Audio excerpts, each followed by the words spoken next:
ನಮಸ್ಕಾರ ವೀಕ್ಷಕರೇ, ಆಯ್ಕೆ ನ್ಯೂಸ್ಗೆ ಸ್ವಾಗತ. ಇಂದು ಬಸವಕಲ್ಯಾಣ ತಾಲೂಕಿನ ಶಾಸಕರಾದ ಶರಣು ಸಲಗರ್ ಅವರು ಬೌದ್ಧ ತಾತ್ಯಾರಾವ್ ನಾಮದೇವರಾವ್ ಕಾಂಬ್ಳೆ ಗುರೂಜಿಯವರ ಅಂತಿಮ ದರ್ಶನ ಪಡೆದು ಮಾಧ್ಯಮದ ಮುಖಾಂತರ ಗೌರವ ಸಲ್ಲಿಸಿದರು. ಆ ಸಂದರ್ಭದಲ್ಲಿ ಸಂಜು ಗೊಡ್ಬೋಲೆ ಮತ್ತು ಸಂಜು ಗಾಯಕ್ವಾಡ್ ಮತ್ತು ಉಮಾಪುರದ ಎಲ್ಲ ಗ್ರಾಮಸ್ಥರು ಹಾಜರಿದ್ದರು.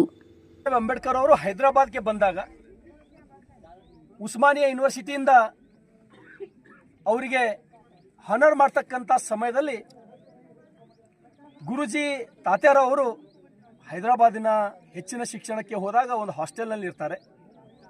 ಅಂಥ ಸಮಯದಲ್ಲಿ ನಿಜವಾಗಿ ನಾನು ತಾತ್ಯಾರಾವ್ ಕಾಂಬ್ಳೆ ಗುರೂಜಿಯವರು ಭಾಗ್ಯಶಾಲಿ ಅಂಥೇಳಿ ನಾನು ತಿಳ್ಕೊಳ್ತೇನೆ. ಡಾಕ್ಟರ್ ಬಾಬಾ ಸಾಹೇಬ್ ಅಂಬೇಡ್ಕರ್ ಅವರಿಗೆ ಪ್ರತ್ಯಕ್ಷವಾಗಿ ಭೇಟಿಯಾಗಿ ಅವ್ರ ಜೊತೆ ಮಾತನಾಡಿ ಅವ್ರ ದರ್ಶನ ಪಡೆದು ಅವ್ರ ಜೊತೆ ಕೆಲವು ಕ್ಷಣಗಳನ್ನು ಕಳೆದಂಥ ಅತ್ಯಂತ ಭಾಗ್ಯಶಾಲಿ ವ್ಯಕ್ತಿ ತಾತ್ಯಾರಾವ್ ಗುರೂಜಿಯವರು. ಹಾಗಾಗಿ ತಾತ್ಯಾರಾವ್ ಗುರೂಜಿಯವರ ಏನು ವಿಚಾರಧಾರೆಗಳಿದ್ದು ಡಾಕ್ಟರ್ ಬಾಬಾ ಸಾಹೇಬ್ ಅಂಬೇಡ್ಕರ್ ಅವರ ಮುಂದಿನ ಕನಸುಗಳನ್ನು ಪೂರ್ಣ ಮಾಡ್ತಕ್ಕಂಥ ಅನೇಕ ಈ ಭಾಗದಲ್ಲಿ ಅವರು ನಮ್ಮೆಲ್ಲರಿಗೂ ಮಾರ್ಗದರ್ಶನ ಮಾಡಿದ್ದು ನಾವು ಯಾರೂ ಮರೆಯುವಂತಿಲ್ಲ. ಬುದ್ಧನ ವಿಚಾರಗಳನ್ನು ಡಾಕ್ಟರ್ ಬಾಬಾ ಸಾಹೇಬ್ ಅಂಬೇಡ್ಕರ್ ಅವರ ಕನಸುಗಳನ್ನು ಹೊತ್ತುಕೊಂಡು 88 ವರ್ಷ ಯಶಸ್ವಿ ಜೀವನವನ್ನು ಕಳೆದಂಥ ಮಹಾನ್ ಪುರುಷ ತಾತ್ಯಾರಾವ್ ಗುರೂಜಿಯವರು.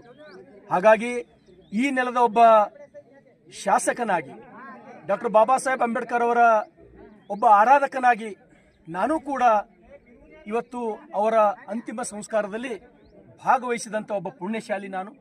ಹಾಗಾಗಿ ಅವರ ಆತ್ಮಕ್ಕೆ ಶಾಂತಿ ಸಿಗಲಿ, ಆ ಕುಟುಂಬ ವರ್ಗಕ್ಕೆ ಮತ್ತು ಅವರೆಲ್ಲ ಅಭಿಮಾನಿಗಳಿಗೆ ಆ ದುಃಖ ಬರೆಸ್ತಕ್ಕಂಥ ಶಕ್ತಿ ವಿಶ್ವಗುರು ಬಸವಣ್ಣನವರು ಕೊಡಲಿ ಅಂಥೇಳಿ ಬರ್ತಕ್ಕಂಥ ದಿನಗಳಲ್ಲಿ ಏನು ತಾತ್ಯಾರಾವ್ ಗುರೂಜಿಯವರ ವಿಚಾರಗಳನ್ನು ಡಾಕ್ಟರ್ ಬಾಬಾ ಸಾಹೇಬ್ ಅಂಬೇಡ್ಕರ್ ಅವರ ಕನಸುಗಳನ್ನು ಪೂರ್ಣ ಮಾಡ್ತಕ್ಕಂಥ ವಿಚಾರಗಳನ್ನು ಇಟ್ಕೊಂಡು ಏನು ತಾತ್ಯಾರಾವ್ ಗುರೂಜಿಯವರು ಕೆಲಸ ಮಾಡಿದ್ರು, ಆ ಕೆಲಸಗಳನ್ನು ಮುಂದಿನ ದಿನಗಳಲ್ಲಿ ನಾವು ಮಾಡೋಣ ಅಂಥೇಳಿ ಈ ಮಾಧ್ಯಮದ ಮುಖಾಂತರ ತಿಳಿಸ್ತೇನೆ. ಧನ್ಯವಾದಗಳು.